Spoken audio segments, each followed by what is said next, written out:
back. Here we are. FloWrestling Radio Live, not Flow Football Radio Live. Yeah. Fortunately, unfortunately, maybe for some people. But we did start on time today because still no CP. He's out doing Utah things. So I'm joined by Jon Kozak to my left, Ben Akren, through my computer. Via satellite. Via satellite. How you doing, Ben? I'm doing good. I watched a lot of wrestling this weekend, a lot of matches. I coached, private lessons, practice, tournament, and I won another FRL pickups contest. So my life is pretty good. You know what? I won so many things this weekend because also I invested in this app Verdict for MMA, and they have this really cool it's kind of betting, but it's a game. You play $5 and you pick some stuff, Mm-hmm. And there was 250, I think, and I won that too. This was a perfect weekend for you. Perfect weekend. Four-time champion on the Verdict. I'm actually trying to get them. You know what I'm trying to do? I'm trying to get them to do the NCAA championships for wrestling. They obviously, these guys they're savages. They bust their ass. They're trying to get a bunch of things going in MMA, and I'm like, come on, guys. It's like March. We can do it. So essentially the way they do it is you pick the winner of the fight. You pick how they're going to win, like submission, knockout, or decision, and then you pick the round at which they're going to finish in. And the more of those you get correct, the more points you get. And so obviously I want to do it for the NCAA championships. So I think you could list the 10 weight classes, and then you could pick your champions. And then they have this other thing it's called XP, and essentially you bet on how sure you are that thing happens. And the more unlikely it is to happen, the more of a multiple you get. You know what I'm saying? It's like Spencer Lee would be a really low multiple because everyone thinks he's going to win. Right. For example. Same as odds. So you wouldn't want to put your extra points on Spencer. But yeah. So I'm trying to convince him to do it for NCAAs because I think it would be so much fun. But I don't know if I'm there yet with them. I'd play. What do you think about the Jon Jones? We need to gamble. You don't want We need to gamble. If you live in Iowa, you already can on a lot of matches. Or select other that's states. Funny. Jon Jones coming back is wild, huh? Because I thought for sure he was done. Yeah, his last fight was more than 3.5 years ago. That's a really long. I mean, that's almost a retirement while you're at it. Pretty much. I obviously am still intrigued and will tune in, but He's gonna be on the same card as Bo Nickel too, right? oh really? Oh, is Bo 285. Nickel? I guess Did he I get didn't put on put that card? together. I think so. UFC I'm 285. gonna look it up right now. Bo Nickel MMA. 282. No, that wasn't the one he got kicked. Yeah. He got injured. Yep. Try to find it. Confirmed by I can't find it, Wikipedia. actually. So I would definitely Oh, yep, you're right. Jones versus Gone. Yeah, be watching that card. nice. Should be going. Yeah, the UFC they didn't do a card for a month, and then the last one yesterday that was kind of lame. It's kind of But then been they have, it's they have not 4 great numbered until pay-per-views. Makachev. Well, they got January fights 21. This one's not great. And then they have like early February. There's a pretty big one, and then early March, and then mid-March is in London. That's a big one too. You know what? Speaking of, we'll tie this back into wrestling, and we'll probably our first thing we talk about. You know what I noticed watching the Iowa Northwestern match? UFC advertisements flickering across the because they have that. I don't know what you partnership. call that. The media board thing. Yeah, because they have that partnership with them. Yeah, that was funny. Mm-hmm. It is interesting. They've been doing that all season, and yeah, like you said, we can start there. The Hawkeyes versus the Wildcats. There were a lot of people that thought, can the Wildcats pull this one off? There was some talk around the office. We kind of put together there is a path to victory, but no, the Hawkeyes, for the most part, took care of business. They started at 133. Brands in his post-dual conference said that Northwestern won the toss and elected to start there, so I'm not exactly sure why. Maybe they wanted to have Iowa throw Brody Teske out because they thought, hey, they might need him, so they throw him out, but they didn't. Yeah. Teske did not wrestle.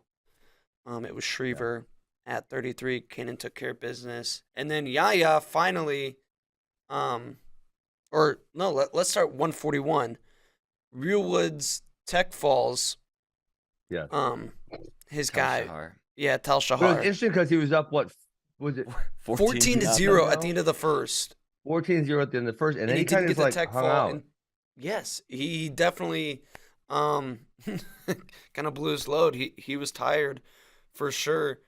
He it took his riding time point at the end Yes. to get the tech fall. He even got taken down in the second. And then it was just 2 escapes in his riding time point to win Yeah. 17-2. And it was just like, Tal Shahar was making a strong effort to try to get a takedown, but he just couldn't break through the baseline defense. And that's kind of with Tal Shahar, that's his weakness, because you saw Sunday he got beat 6-0 by Brock Hardy, where same thing, like never really got to any type of clean attack. And it was almost Spencer Lee-esque, where he came out, takedown, bar and tilt a couple times to get up like that. But, Yeah. I mean, what do we make of this performance? Do we feel much better about Real Woods now? We haven't seen him a whole lot, and then he comes out here in Tech Falls, a top 10 opponent. I would say I already felt good about Real Woods. Is he the favorite? Maybe. I mean, you still have. If you have to pick right now between, it's probably him or Alirez, because we saw Cole Matthews drop the match to Jordan Titus last week. Those two are probably going to be the Vegas betting odd favorite, right? I mean, I would think, obviously, I was wrestling Nebraska, so Brock Hardy's another guy. I was actually pretty impressed with him this weekend. How bad did he beat Berglund? I'm blanking. He major him, right? Yeah, 9-0. Major him. Yeah, I was gonna say, I don't think it was super competitive. So he's looking really good, and really good on top in particular. And he might figure it out. Hardy beat Tal Shahar 6-0. Tough weekend for Tal Shahar. Yeah. And Bo Bartlett, I'm sure, is going to figure it. Yeah, it's probably. I mean, I'd probably say and they're the top 4 ranks, but those 4 are the ones who look like they can get something done come March. I think I feel better about Real Woods' chances now, especially really why. Well, just we had only seen him in that one match with Swiderski, and he did win, but it was close. And then to come out and put on a dominating performance like this, Tal Shahar isn't the most formidable opponent, but he's an All-American contender type of guy. Sure. And it was especially the top game. Obviously, the gas tank is maybe a little bit of a concern when you see him fall off a cliff. I don't want to say fall off a cliff, because he was still able. He kind of fell off a cliff because, he had to get one takedown in 4 minutes, and I know, he didn't. But he didn't really even try, honestly. But he was, he had enough energy to fight off all the takedowns in the third. At least he wasn't falling over. That's falling off a cliff. He was tired, very tired, yes, but I don't think he fell off a cliff. Yeah. And Tal Shahar is only 3-3 on the year. I just looked him up. Yeah. But he does have win over Berglund and Titus, so 2 of his 3 wins are pretty good, I guess.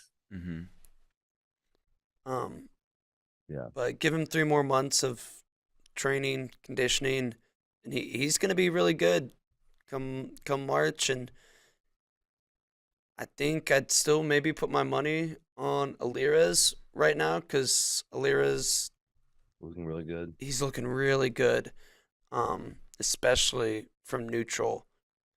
But I feel like it's, you'd get pretty similar odds on those two right now. I agree. I feel like we'll learn a lot. And the Nebraska match is this week.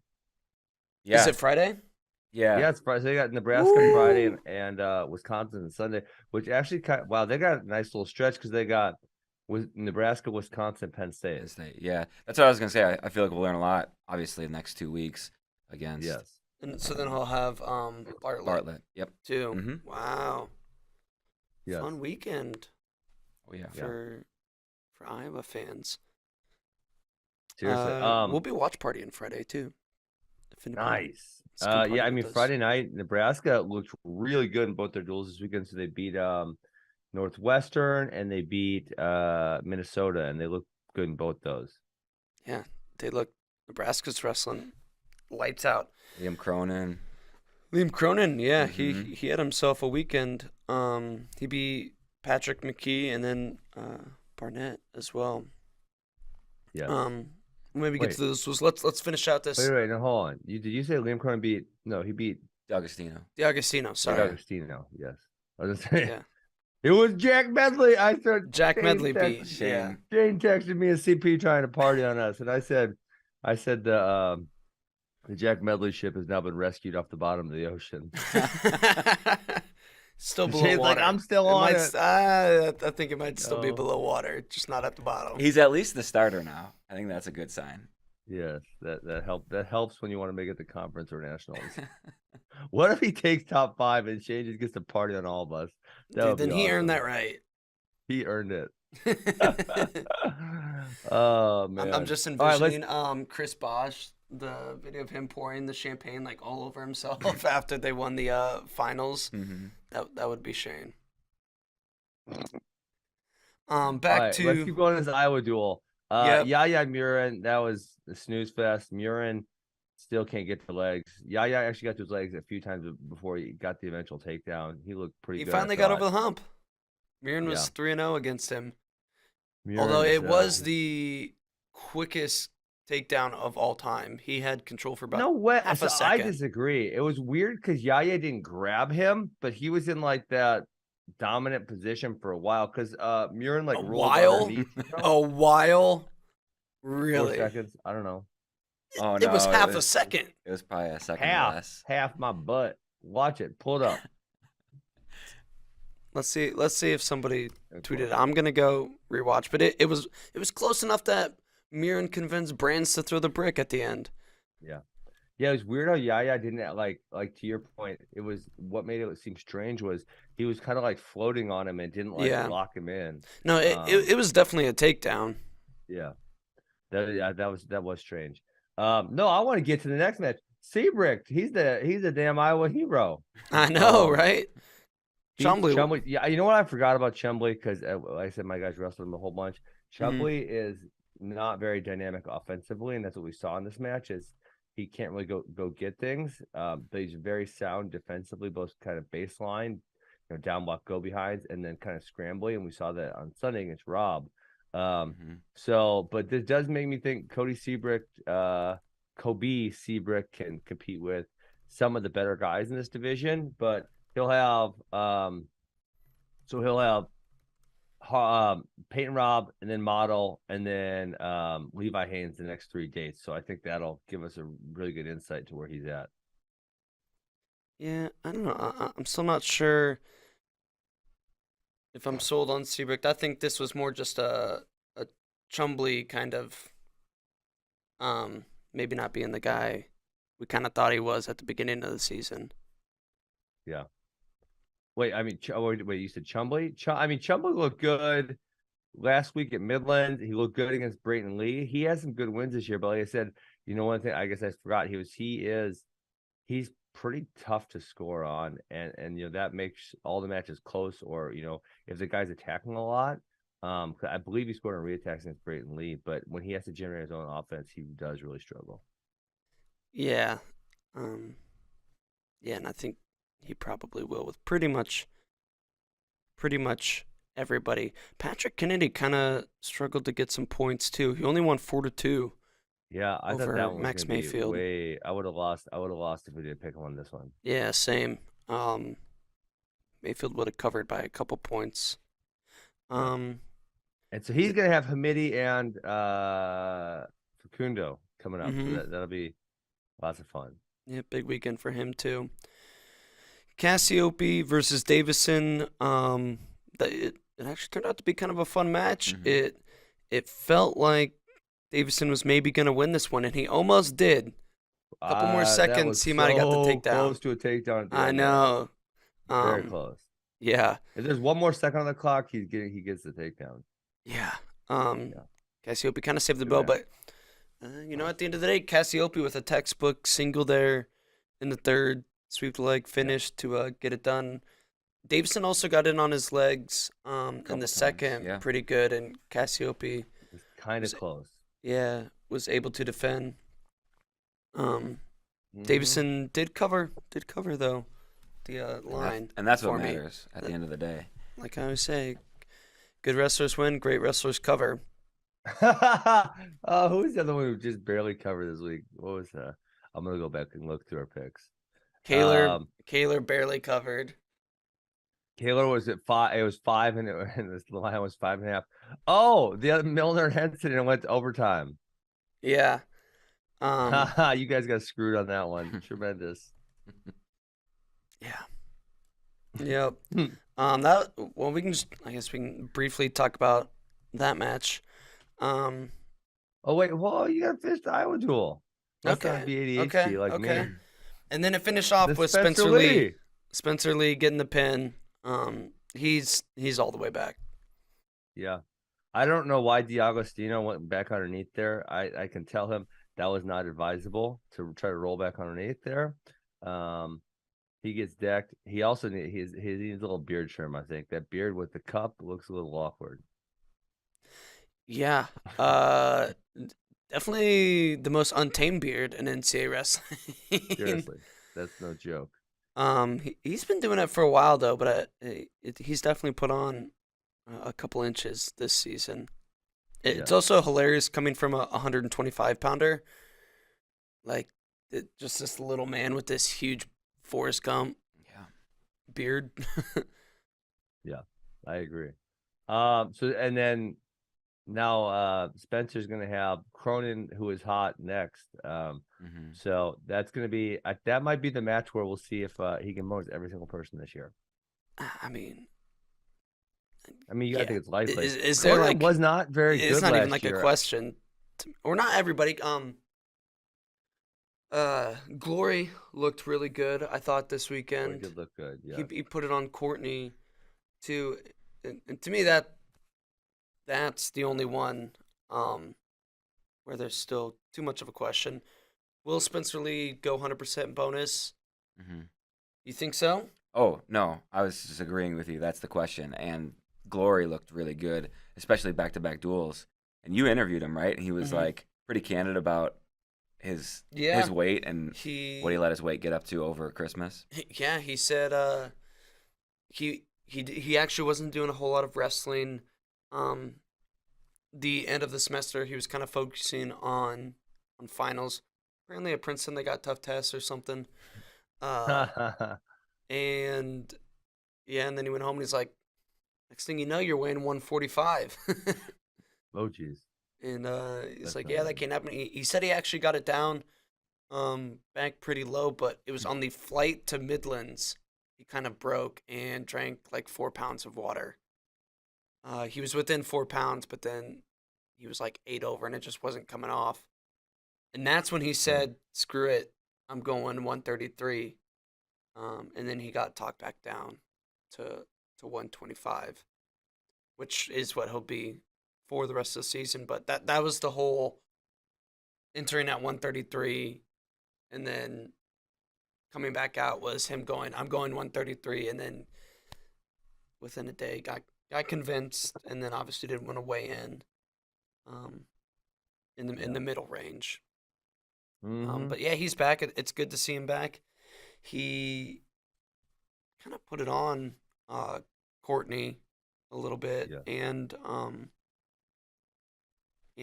Cannon. Do you think Arizona State at all is thinking of Richie Figs? Because Brandon Courtney, he lost to Barnett in the finals, and now he lost that. I mean, obviously these guys are good, right? But Courtney is not looking quite as sharp. He's 5-2. The Unger match was, he was working hard, but it was competitive. Is there any thoughts that they might go with Figueroa or no? I don't think it's a done deal yet. Okay, because I saw they gave Figueroa an extra match in the Arizona State Princeton duel. If I had to guess, it'll be a wrestle-off situation. Yeah, but I don't know. It is always death to the Pac-12 network. It can seriously. F off and die. Network, get it together, dude. Just give. All I want is a replay. Like, they're bad. It's terrible. Like, you don't even put access up to replays, and I'm willing to go through some hoops to track down these replays, and they just do not make them even available. Or so screw the Pac-12 network. I actually wasn't even able to watch I only saw the clip from the Glory Courtney match. Same with what was the other one? Griffith Caliendo. Oh yeah, Griffith. Michael Caliendo is pretty tough. He got a couple takedowns on Keegan, and then Keegan put the pace on him. But this dude, I know he came up with AWA duels the Corona year when we hosted it at like inside our academies because high schools wouldn't let you rent space, and I was pretty impressed with him. And now he redshirted and he's having a great year. He is. It was a beautiful throw by reattack that he hit on Griffith. Yeah, he's really good win. there. And like I said, I unfortunately wasn't able to see the full match, just the clip of that takedown. One clip. Okay, back to our other results. We finished Iowa versus oh my gosh, Northwestern. Thank you. Yes. Minnesota. If we want to go chronologically, Minnesota versus Nebraska had a couple interesting results, and we kind of talked about one of them already. Brayton Lee he's down bad. Yep. Real bad. Rob also this year. Yeah, another 0 takedown performance, which Rob is actually a really tough guy to take down, but you got to, man, that's a whole bunch of matches now he's went without getting a takedown, and he did not give up a takedown though. He covered for me. I was the only one. I think I picked that also. Oh, you're the only one? I was the only one that went with lead. The line was 2.5, and Rob went 2-0. His escape and riding time point. 73% of the public picked Rob. All right, so what do you make of Cronin right now? Because I just want to look back to Cronin stuff. Cronin lost to Ethan Bergink, and he got majored by Caleb Smith at CKLV. And this is a guy who's like, he's been all right, like NCAA qualifier type, and now he just thumped Patrick McKee and Michael D'Agostino back to back.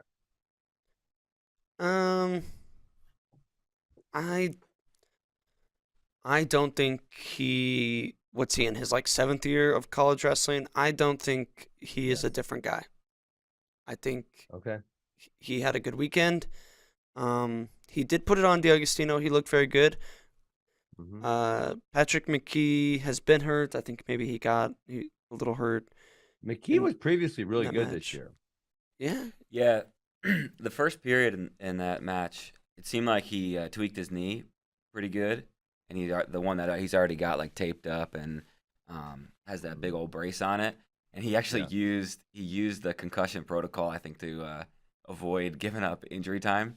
Like he came up, he was limping on his knee, and then they like pointed to his head, and he's like, "Oh yeah," and he's like, "My head," and then they took him away. And then after that, he had nothing. I don't know if he got a takedown at all the rest of the match. So I'm concerned for McKee for that knee. I don't know, but yeah, I don't know. Cronin, it's like you look after Spencer Lee and Pat Glory. Yeah, it's like he's right there with. Your guys' rankings. D'Agostino is 3. McKee's 3. D'Agostino's 4. Barnett is 5. All 3 of those guys lost and kind of lost badly this weekend. Yeah. Yeah, I think Cronin's an All-American level guy, which I guess he's never been before, but I think that has more to do with the weight this year than Cronin. He hasn't really been all that close because he went 1-2 in 2021, and he'll see. Well, 2020 he was having a decent year and would have qualified. And those are the only 2 years he didn't go. He didn't even qualify. Well, I don't think he was a starter any of the other years. Yeah, 125 is going to be tough to sort this week because Joey Prada lost, Noah Certain lost, Mastro lost. Certain looked terrible against Wyoming. Yeah, I hate throwing my Tigers on the bus, but you guys ass kicked. Yeah, it's going to be. You go all the way down. Ohio State. Malik didn't wrestle. So yeah, you go all the way down that list, and like from from 3 down to the 33, those guys, they've all got some pretty weird holes in their resume and stuff. So it's going to be an interesting NCAA tournament at 125. Yeah, I mean, Barnett was a really strange one because he's been having a really good year, and as he's gotten older, I feel like he's kind of became a little wiser competitor. And before he would take risks and maybe get caught on some type of risk, but he just looked like he didn't have it. And I don't know if he was sick or injured, and they said we don't have it on 125. You got to go out there for us. But like that third period when Medley like cut him and just ran behind him again, like that's I've never seen that. Barnett has been I've been watching this dude since he's like 7th grade. He's a really tough competitor where even if maybe he hasn't always had great skills, he always like battles hard. And that was like really out of character, in my opinion. Yeah. And his losses this year are now Medley and Kyson Terrakina. So it's like, what do you make of those guys aren't ranked super high at all. I mean, Terrakina's done for the year, but he would have been like, he is? Mm-hmm. Yeah. When did that come out? 2-3 weeks ago. Mm-hmm. Really? Did we talk about it? Because I knew he wasn't starting. Definitely got mentioned. Injury situation. So what is it? ACL or something? I can't remember. Actually, I think it was knee, something in knee. Yeah. And then backup Caban's a little banged up too, so they've been rolling with Perryman. But I think Dresser said Caban will be back. Sometime semi soon. So Cardinale's still undefeated at 6, but he's only 6-0. Mm-hmm. So it'll be kind of interesting to see how far you guys bump him up out of. Just kind of like, well, everyone else is lost, so I guess we got to bump this dude up a little bit. Did they have any tough matches? I hate that though. I know, I hate that also. Mm-hmm. So Jack Medley in M4. No. Shane did predict top 5. Let's see. Okay, well, Cardinal will have Prada this weekend. There you go. If he wrestles, and then he'll have Prada and Mastro back to back. If he wrestles. You think he's not gonna wrestle? He's back. He wrestled the last 3 matches. He wrestled, he wrestled January 6th, January 8th, and January 13th. So he's wrestled the last 3 duels for them. I know, but he also he forfeited out of the second half of Midlands, which was just a week before that. Yeah, I think he's gonna wrestle. Let's go. I hope so. Yeah, but I'm not getting my hopes too high. Yeah, I mean, this way you're right. Matt Ramos, maybe. I mean, Matt Ramos Barnett is Friday night. I think that's an interesting match. Ramos, I feel like has a possibility of climbing way up here, but I feel like he could also just not place, which I guess that can kind of be said for like most of the dudes on this list. Mm-hmm. Dang. You know what's a crazy stat?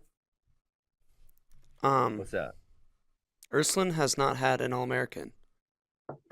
That's an insane stat because you feel like Purdue has gotten a lot better, and you go through the guys and they've had some guys, but the fact they've had no one getting that, it's like mind blowing almost. They really got boned hard by NCAA's getting canceled in 2020. Because that was like Schroeder's best year, and Bruner. They had Bruner. Mm-hmm. And Coleman is having a good year. He could definitely get on, but he was having a really good 22. He was a high seed. This feels like 2020. This feels like it should be the year. It's got to be between. Yeah. Coleman's number 3 right now. Between Ramos and Coleman. Mm-hmm. Yeah. They'll get one of those guys on. For sure. Back to what happened this week in Michigan State.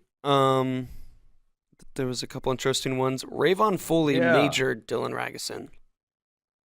Yeah. Someone asked a question like, has anyone had as many good wins but terrible losses? I mean, Rayvon Foley just got beat by the freaking number 15th ranked high school kid. Yeah, Valencia. Like he won Reno Tournament of Champions and couldn't win Doc B. Well, he beat Ragusin and then lost to Nagao. Yeah. In the same weekend. So I think it was just a very down performance. I don't even know. Don't even know what to say. Yeah, because I actually picked from Ragusin. Ragusin with points, and then he got whooped. I think Ragusin, he went out and wrestled really hard in the first period. He was gassed. He got to the end of the first period. He's like, oh dang, I got two more periods here. You could even see KJ after the first period, like doing the deep breaths thing, where you're puffing your chest. But then he killed. Yeah, but then Regison turned around and killed Lamont 12-1 on Sunday. Well, I think that says a lot about Lamont. Lamont is. I did look at his record. He's having a tough year. On the year. Yeah, that's so good. Not so good. All right, and then the other match there was Saldate beat Luwan in overtime. So I mean, Michigan State got beat pretty badly, but those 2 wins are got to feel pretty promising. It feels like they won the duel. Yeah, right. Those 2 upsets. I mean, if you're Luwan, when you play with fire, sometimes you get burned. Mm-hmm. Yes. Good reattack by Saldate in overtime. Oh, did you see the end of the Mekhi Lewis-Will Miller match? Mm-hmm. Who? Oh, Will Miller, App State?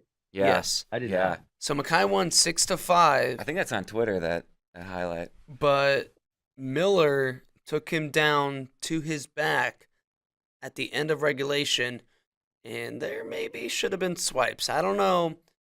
Okay, I'm looking at Will Miller. He's he's all right. He's got a lot of losses on the year.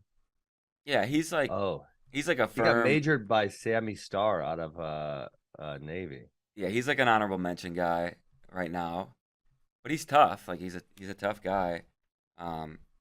But yeah, you feel like if it was the other way around, like if Mekhi would have got that takedown, and So what? Should I search App State on Twitter to find this or what? I just texted it to you. Oh, damn it! I don't have my phone today. Son of a gun! Can you put it in the doc? Put it in the doc. Yeah, I'll put it in the doc. I try to leave my phone upstairs. That way, no one can distract me when I'm on the show. You should get your text messages sent to your computer. I don't know what happened. It's right up there at the top. Okay, I don't know what happened, but somehow my iMessages got disconnected from my phone, and I can still iMessage. Technology is not Ben's friend. It comes up as my email. It's gonna be a lot of work to get it changed. I probably just need someone to do it for me. It's really not. You just gotta go to settings, but yeah. How would I ever know how to do that, JD? All right, I'm watching this. Okay, let me see here. Tell me if you think it should be 2. All right, 5. Oh, 1, 2. Oh, it depends on because he sits up. Yeah, Mekhi sits up. If you're just listening. No, I counted 1, 2. So you think that should have been 2? Yeah, because I mean, one of the things that it was funny actually, because a couple weekends ago I did a youth duel tournament, and they had college kids refereeing, and they were counting near fall like college near fall. Like as soon as they went to the back, 1. And youth wrestling usually isn't like that, so the kids were really thrown off by how fast the near fall started, which I think that's probably the way it should be done. The kids just weren't ready for it, and so yeah, I mean, this referee, he is in great position here. The second he goes to his back, they at 30.1, they should start counting. He doesn't get up off his shoulders until 27.5. It's actually great because you can see the timer on this. You can pause it, So he gets up on his elbow at 27.5, 2.5 seconds. I'm counting 2 points for sure.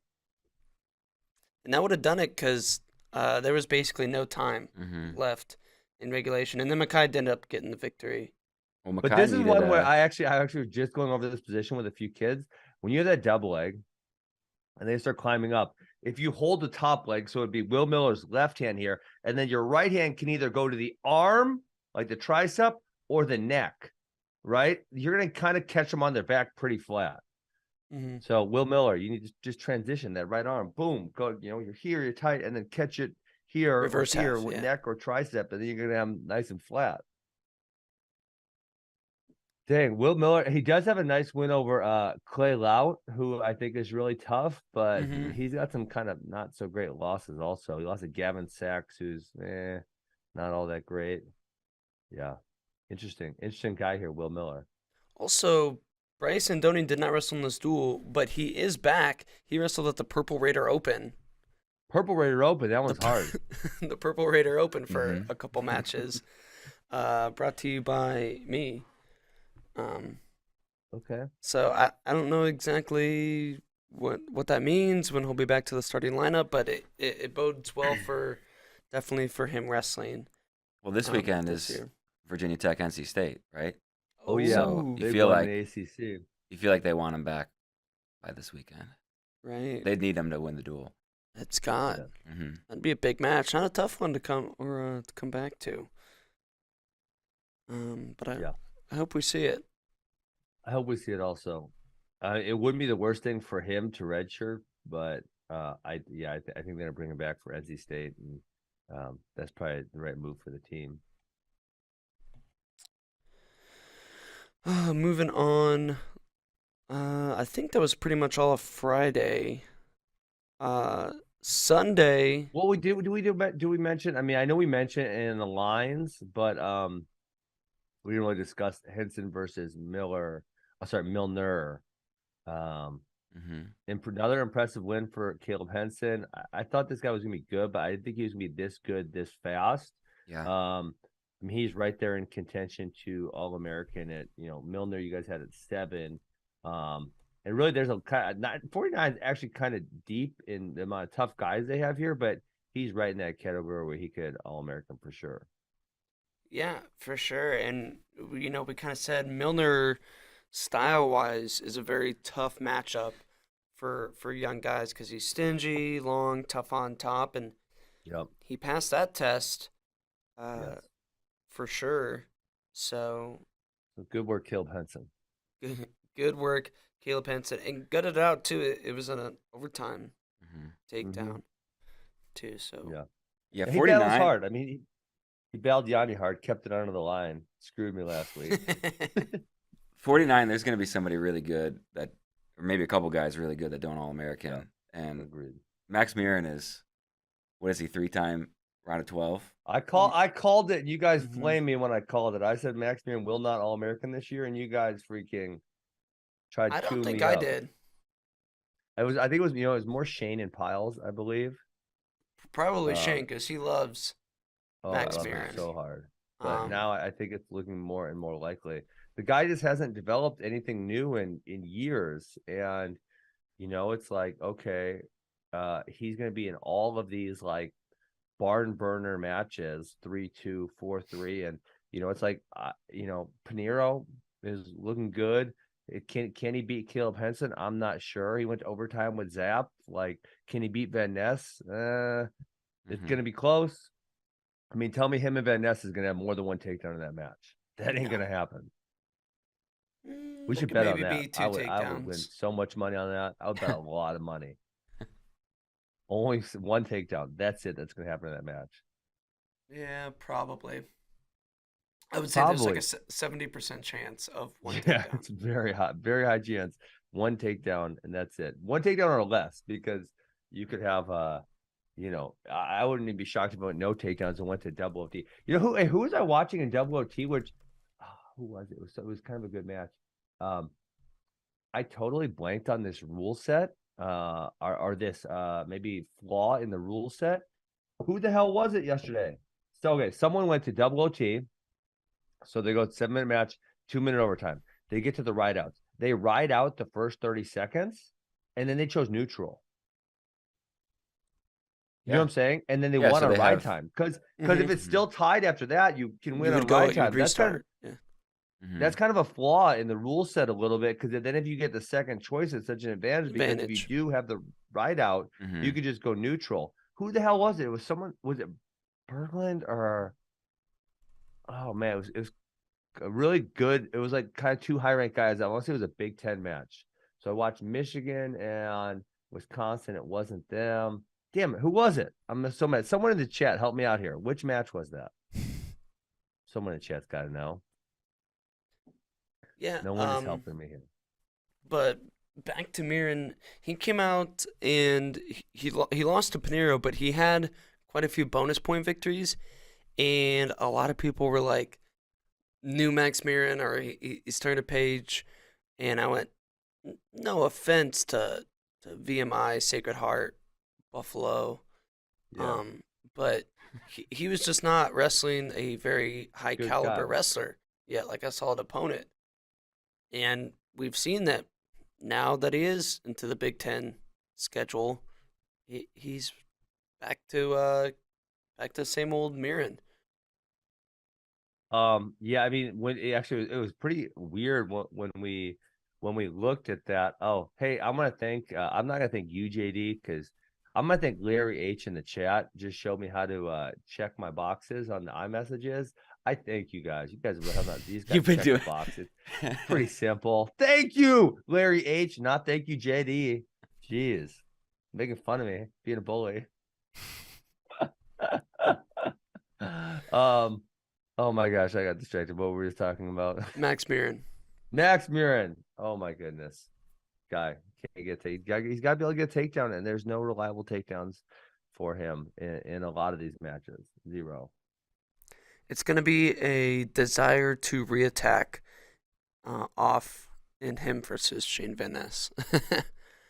I'm curious to see if he can keep it close against Gomez, because Mirren he's stingy in the fact where he's not going to take a kind of a stupid shot, like he's not going to kill himself, which is, I guess, a positive.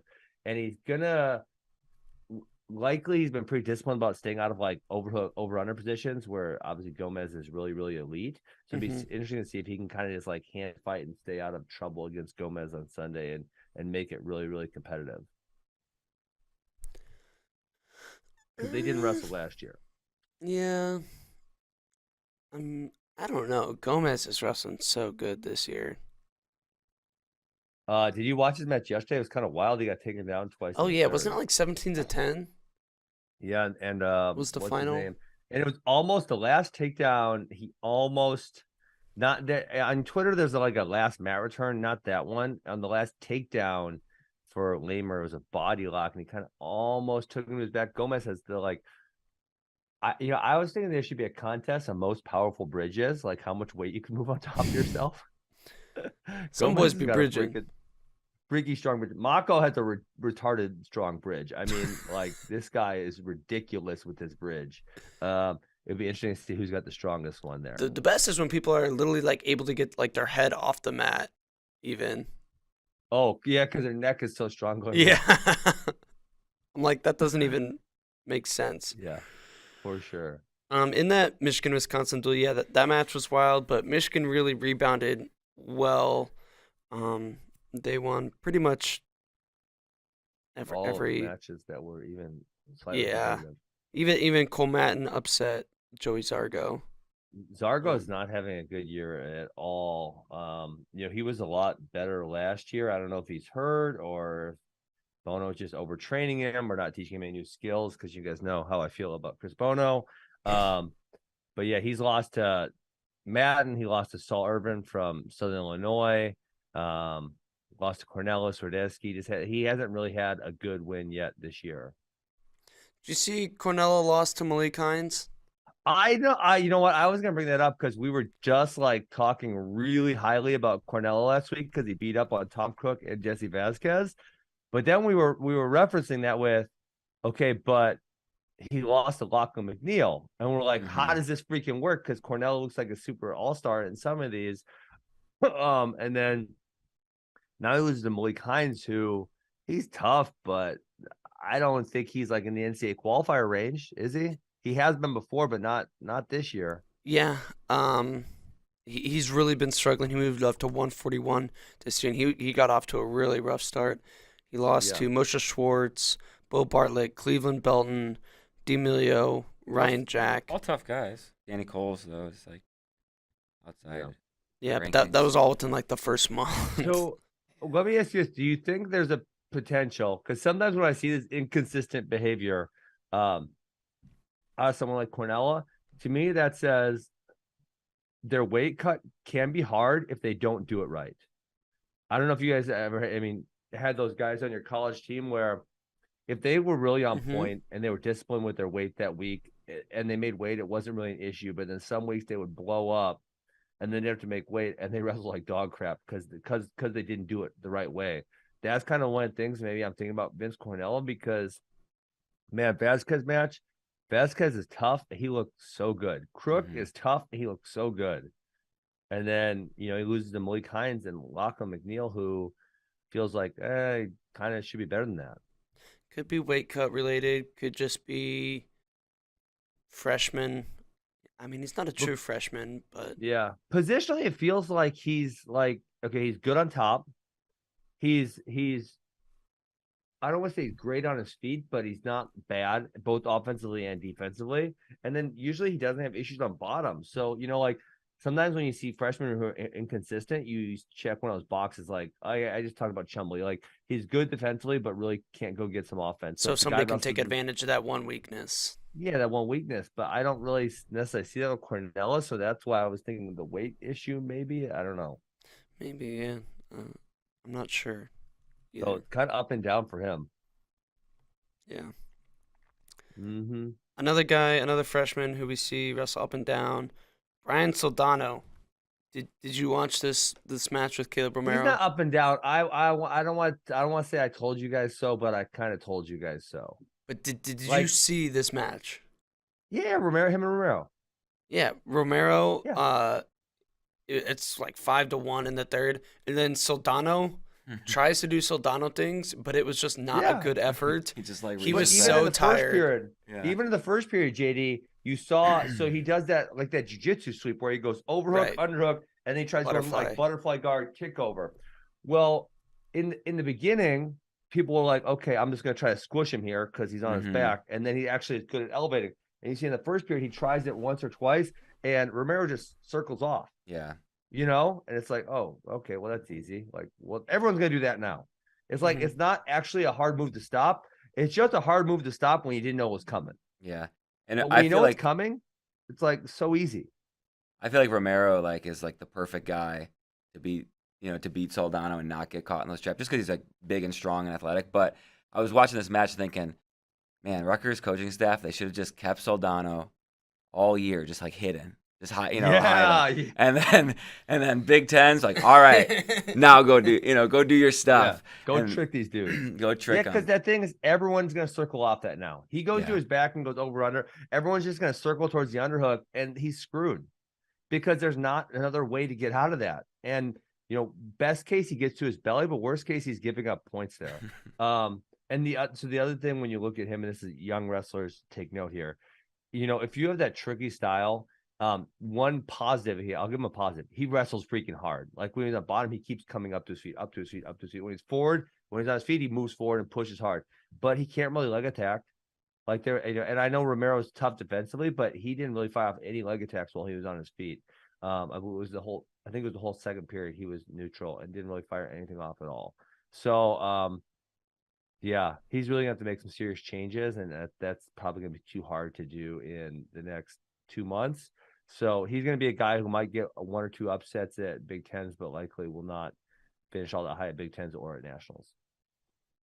Yeah, and especially in that scenario where you're wrestling a duel, not a tournament, and it's like, the duel wasn't really in the balance, but it's like you just gave up 6 points when you were going to give up 3, and you made it incredibly easy for Romero. Incredibly easy. Because Romero does not have a lot of pins. I mean, I'll look it up for you guys. Caleb Romero is not a bonus point guy. So the fact that, you were Caleb Romero, he's actually decent this year, but he was 16%, 27%, 15%, 17%. And now he's bumped it up a little bit to 43 and 57%. So there you go. I guess good job on that one. Caleb Romero bumping that bonus percentage up. Also in that duel, Jesse Mendez looked pretty solid against Howman. Yep. He covered the 2.5 point line, won 5-1. Looked really good on top. I thought I think he finished with over 2 minutes of riding time. Yep, rode hard for sure. He is a guy who I feel like is going to All-American this year. Mendez, yeah, I think that's a pretty good chance of that. What do you guys have, Matt? Oh, damn, you guys have him all the way down 13. He doesn't hasn't wrestled. Yeah, right. He hasn't been wrestling. And he got off to the good start with the win over Bird, but then he lost to Latona, who at the time was lower, has since risen with a bunch of good wins, but that was week 2. Bird and Latona both have had weird years, too. It's like Bird, who did he just lose to? He took a weird loss. And Latona has lost to Shaner on the year, but then beat Vito. Bird beat McGee. But then he lost to Philippi. So. Yeah, Bird lost to Kolyoko 15-13. Oh, that's what it was. Yeah, but I mean, besides that, he has looked pretty good. I mean, he's been pretty consistent. 17-3. The other loss, Philippi, and then Mendez. I mean, none of those are terrible losses at all. I don't think. No, not terrible. Yeah. He'll have Dylan Ragusin in 2 weeks. He goes Ragusin, Foley, Young, Cannon. Oh, we haven't even talked about Kyle Berwick. Got his release. Hey. This feels like such a weird one because, like, it shouldn't have been a thing. If Boner just wasn't such a stubborn knucklehead, he just would have given Berwick a damn release and it wouldn't have been a thing because Berwick is like, he's a tough Division I wrestler. And I don't want to, like, I always feel bad because, like, when I'm talking to guys in the room, like, Division I wrestling is such, you've already crossed this threshold where you're, like, in the top 1% to 2% of all wrestlers who ever wrestled to wrestle Division I. But as far as if we're talking strictly Division I wrestlers, like, he's good, not great. Like, he was 0-2 this weekend. He wrestled in the Gal pretty tough, but he's not great. I don't know. I don't think it. Bono was adamantly denying that he was blocking this. So yeah, but Snyder was posting the receipts. I know. And in Nebraska's statement, they said the NCAA has approved it. Well, because that was what it came down to, because the NCAA had the ability to kind of overrule Wisconsin's thing, but Wisconsin could have just signed that paper and been done with it. Yeah, so I'm not gonna pretend like I know exactly why. I know there's a lot of gray area when it comes to NCAA compliance. Yeah. Well, but it's nice that Kyle Berwick's wrestling. I was actually thinking it'd be hilarious. Yeah, that's the moral of the story. That it's nice Berwick is able to wrestle. If Berwick and Rotundo actually had a ranked win, Rotundo's a super, super good guy. Rotundo and Berwick both left Wisconsin when they brought in Lamont. And it would be really hilarious if those two were to qualify for NCAAs and Lamont was not to qualify for NCAAs, which at this point looks like a possibility. I was about to say, yeah, it is a possibility at this point. Taylor Lamont, what's his record? 6-9. Dang, Rotundo's getting beat up. He had a win over Jace Colzer, who's pretty scrappy, but he did. I mean, none of these guys are terrible. Fippen, Ragusin, Orini, and McGonigal and Nagao lost to all them dudes. Yeah. Yeah, as of now, Lamont would not earn an at-large. At-large. No. Most of the guys he's lost to are pretty that was good. Rotundo. I was listening to Rotundo's losses. Yeah, he did lose to Hunter Adrian at Midlands. I mean, Lamont's just wrestling a Big Ten schedule, and Klebo of Arizona State. Plus, he hasn't picked up really a signature win. Yeah. He's losing to every decent guy he's wrestling. Dude, does Purdue have a good 33 or no? Phileas is 41. You could win that match, I guess. We were deprived. No Elam. We were deprived of Ben Steiger versus Ben Hero match. So sad. Rocky did wrestle on Saturday against Wyoming. I don't know what the deal was there. I did not ask why Rocky didn't wrestle against Air Force and then did wrestle against Wyoming. I'm not certain. But Wyatt Hendrickson is the damn greatest show in college wrestling. He really is. I was just gonna go to. He has what? 1, 2, 3, 4, 5, 6, 7, 8, 9, 10, 11 pins and 2 tech falls. Let's go. He's not the pin leader. Were you in the office when we were discussing it the other day? Who's the pin leader? I don't remember. Yeah, I forget. I saw that little article. Does he have a lot more matches? The other guy have a lot more matches or something? Yeah, and they're at like open tournaments. Well, which I guess Hendrickson's are too, but yeah, bring that up. Pull that up, Kozak. Yeah, I will. But also, are we gonna see Stephen Buchanan this year? We talked about that yet? It's possible. It is possible. Anything was just possible, Ben. Yes, he was just planning on staying in redshirt, but Keegan Moore moved down to. But how is that? How is that possible? Because was he a graduate transfer or something? Because otherwise, you shouldn't be able to. I don't think he was ever enrolled at Wyoming this semester. Really? Is that why? Because he had graduated and he wasn't enrolled. You know, another guy who we entered the portal recently, and I just got tipped off, and I'm not gonna say where, but I tried to. I actually we have mutual friends. And I tried asking him where he was going, and the other guy wouldn't tell me. But Jake Woodley, I guess, is gonna find a new home kind of soon. Yeah, that'd be a big pickup for somebody. Yeah, how many pins is Tanner? Someone said Tanner Cook in the YouTube chat. Tanner Cook, he might. You know what? Just put him in Wyatt. He just pins. He just gets big pins. I think. No, he pinned someone this weekend quick. I remember I saw it. It was hold on. He's 14-2, 16. So he pinned the Campbell kid this weekend. Yeah, and then he pinned Navy, and he pinned Did he high flyer him? Cal Bapp. Let's see. I mean, it had to be pinned Bubba Wilson, Carson Carshall. That's 5, 6, 7, 8. He has 8 pins on the year, so he's not quite Wyatt Henderson level. Americans Maximilian Leet with 9 falls. Pins leader? Yep. With how many? 9. No, I just counted Henderson. He had 10. So that must have been did he get it this weekend? And are they all against Division 1? Are they all against Division 1 opponents? Oh, I don't know on that one.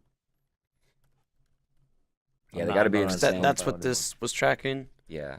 Who's Maximilian Leet? Americans from Americans 125 pounder.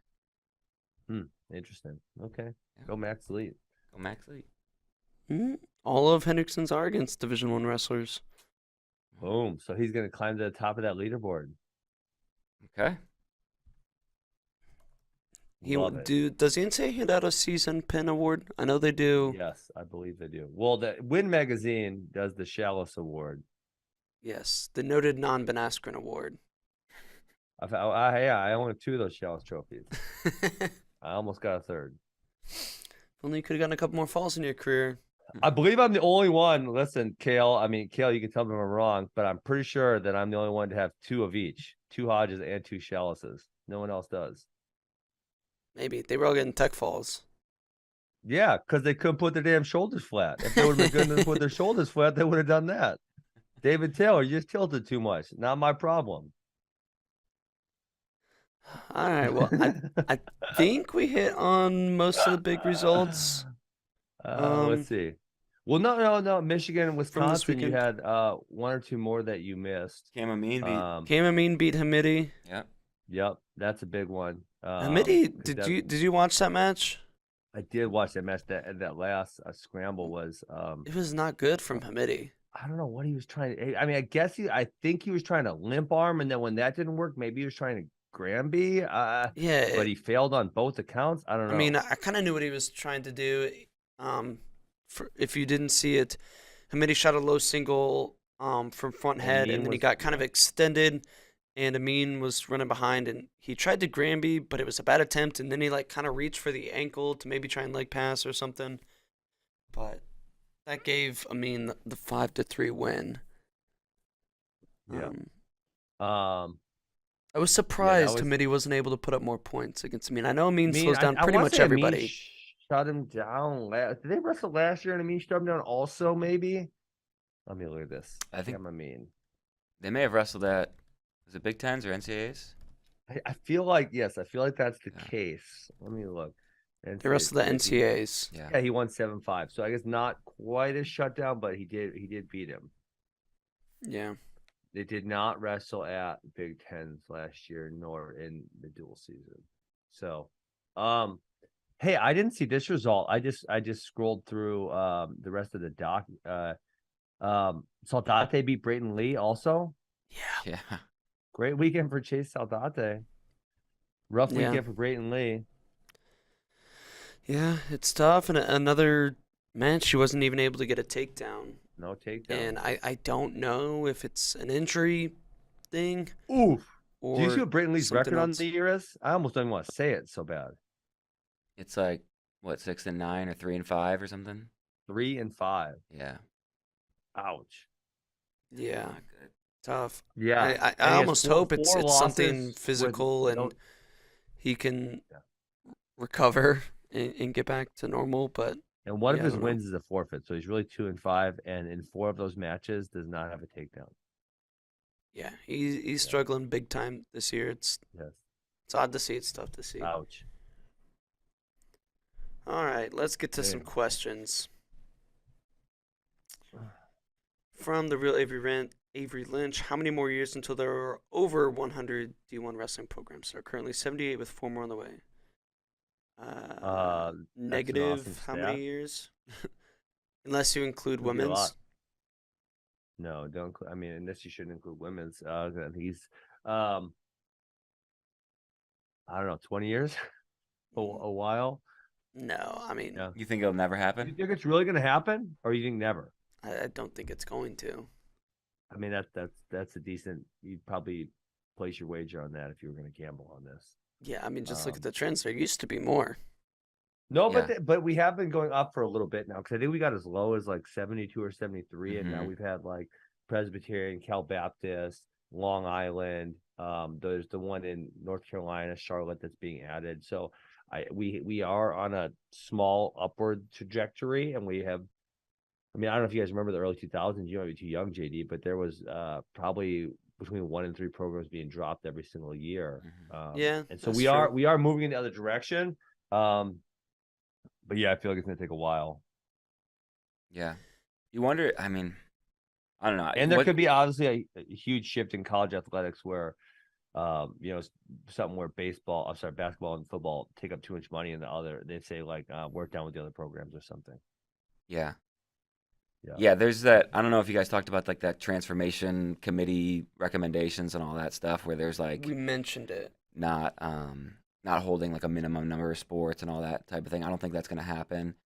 But I always wonder, like, what's the sweet spot, and how many do you actually need for like a competitive, like a good product? Because in any other professional sport, it's like 30 teams, right? 32 teams, and it's like, I don't know, how much do we need to focus on growing like Division I programs? And if we do that, like the bottom of the Division I teams, like is that good for those programs, or is it not? Like, I don't know. I'm asking these questions. Like, I don't know. I mean, I'll give you my answer. My answer is, especially if they're major institutions. I mean, some of these ones we talked about are kind of like smaller schools. But it could really galvanize the state if you had, say, the Georgia Bulldogs had a team, or the Florida Gators, or the Texas Longhorns. I think they could galvanize the state and give them something to get behind and continue to grow the sport. I think that would be huge for them. So maybe these smaller programs like a Long Island or a Queens, they're not going to have a huge impact. But if you had some of the more major programs decide to get behind wrestling, I think it could be very impactful, especially, like say in the Southeast, where I feel like wrestling's growing. That could definitely happen. And then, I guess to further that statement, is when you look at statistics on how many kids participate in high school athletics that go on to either college athletics or Division I college athletics. Wrestling, I believe, is the lowest sport of all sports, in men's or women's, by far the lowest. Yeah. Is there an advantage to being a Division I athletics program versus a Division II, III, or an AI? Like, I agree, adding Power Fives are good, and adding lower tier schools are good as well. But why would you maybe want to be Division I if you're one of these smaller schools, just knowing you will probably never have the resources of a major school? Yeah, and therefore really struggle to ever compete with them. Yeah, that one is an interesting question, JD, and I would love to hear that state athletic director's perspective, because I agree. Some of these Division IIs that move up to Division I, it's like, wait, but you're not going to be competitive. Like, how are you going to go compete with these bigger programs with more resources and more everything else? Yeah, that's an interesting one to me. But yeah, I think that big add would come if we were able to get some Power Fives. Some like state schools, like say Minnesota really gets behind the Gophers. Iowa really gets behind the Hawkeyes. You know, like these state schools are really impactful to the younger kids wrestling. Yeah. Adding Power Fives would be tremendous. Huge. Yeah. All right. From Kevin Mulder. Curious to know how Ben feels about Eric's chances against Spencer now that Shane's boy Jack Medley almost majored him. Go Blue. I don't know what to say. I got behind Eric Barnett. He was having a really good year prior to this. He was he undefeated or did he have one loss? Let me look real quick. He had one loss prior to this. Oh, it was Terraquina in overtime. But kind of to what I said earlier, is I've always seen him compete hard. And he's kind of like powerful and he could maybe ride for a little bit or be smart enough, stingy enough to defend. And after this Jack Medley performance, I'm not so sure about. Yeah, probably not. It's probably unlikely that he can keep it within bonus territory.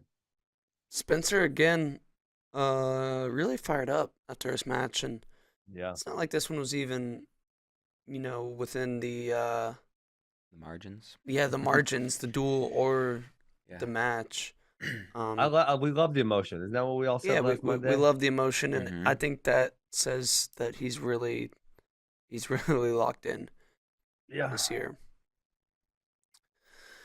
From CJ Camp, Indiana has been on the bottom of the barrel for wrestling, but with wins over Maryland, Rutgers, Princeton, are they finally on the rise? I get Princeton didn't have glory, but that's not IU's fault that he didn't make the walk. Yeah, I mean, I think I don't know if you said this or I think we were in a group text, me and CP. But the bottom is being brought up in the Big Ten. Maryland is way better than they have been. Purdue is, Michigan State is, Indiana is, and those would be kind of the programs that were on the bottom. So yeah, they're even the bottom's getting better. We didn't actually mention Princeton beat Arizona State.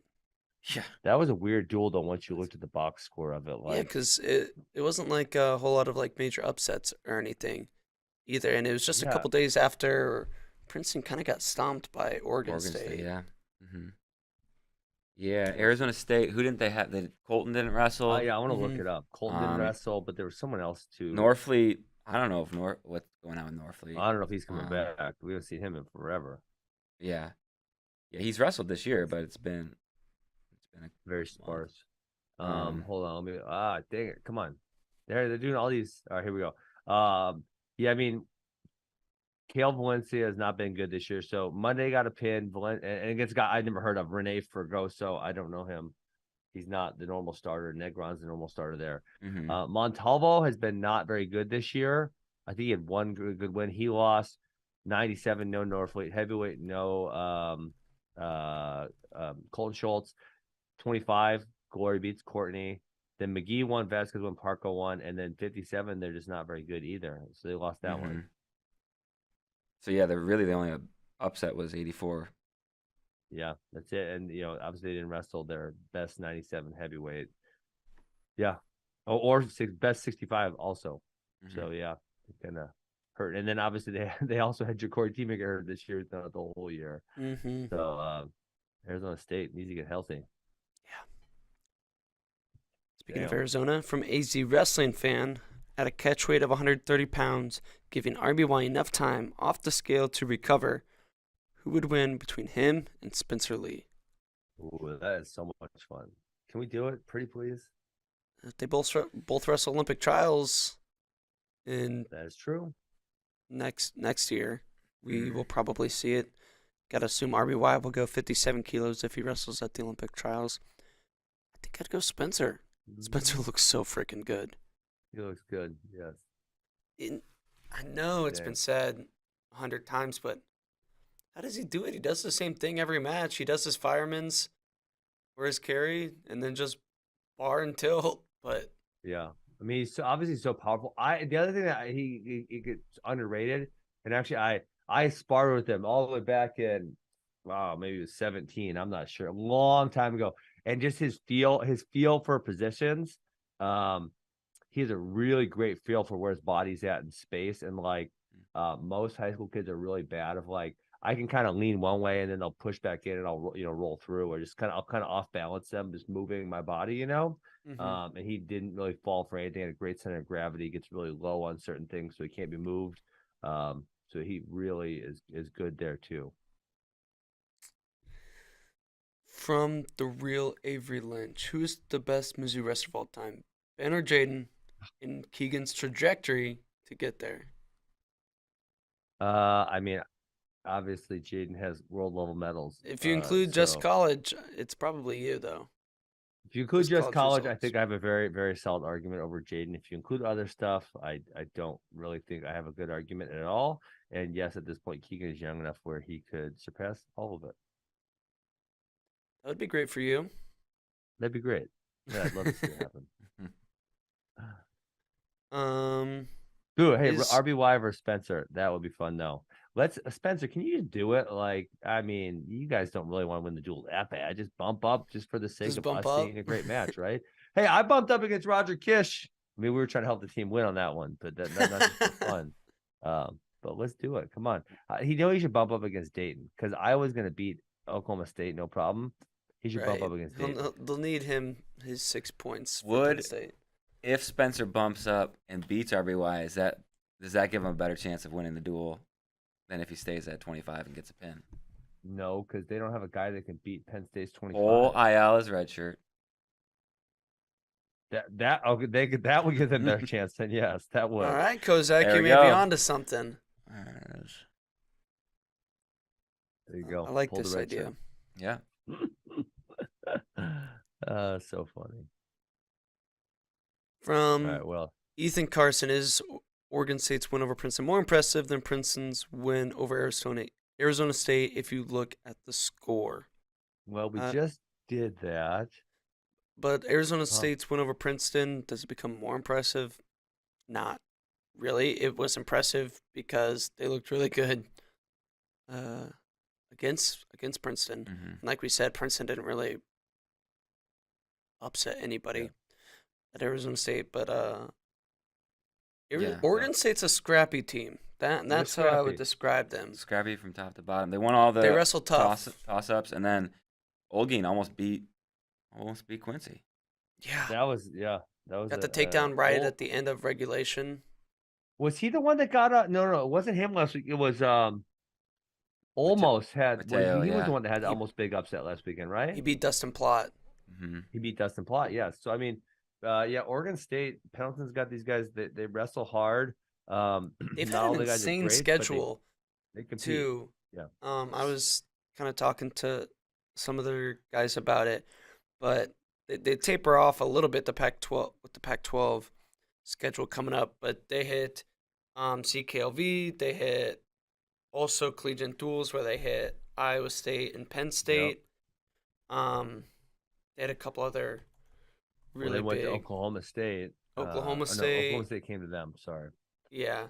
Lehigh. Yeah, they do taper off a little bit here because they're gonna have Stanford, Cal Poly, Wyoming, Arizona State, and Cal Bakersfield. All they have left.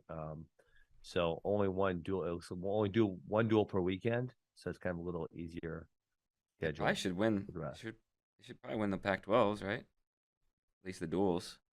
Well, it depends on who Arizona State can put in the lineup. I mean, if Arizona State can put in their full lineup, I think you'd probably think they're the favorite over Oregon State, right?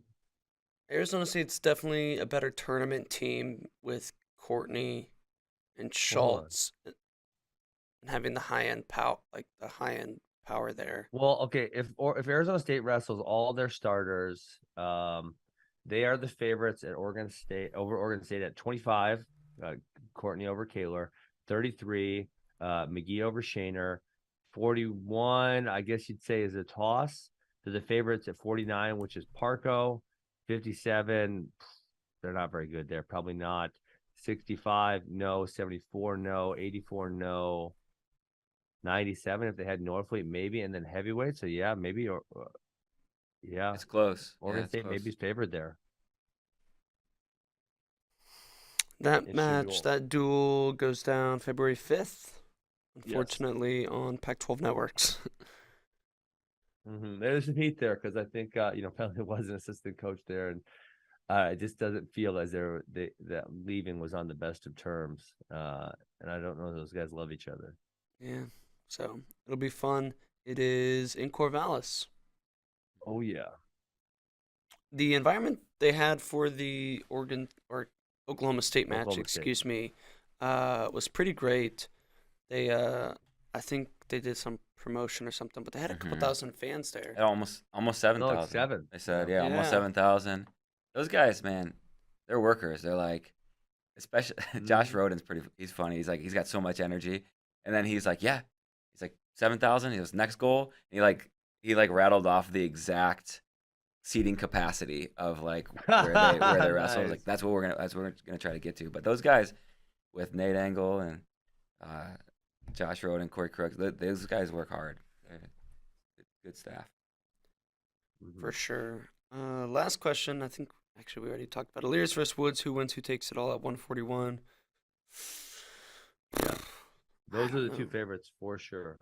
And then Hardy's not too far behind either. He's having a really good CQLV on. So I don't know if I want to make a pick just yet.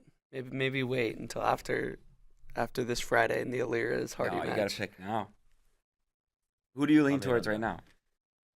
I think I lean towards Woods after this weekend.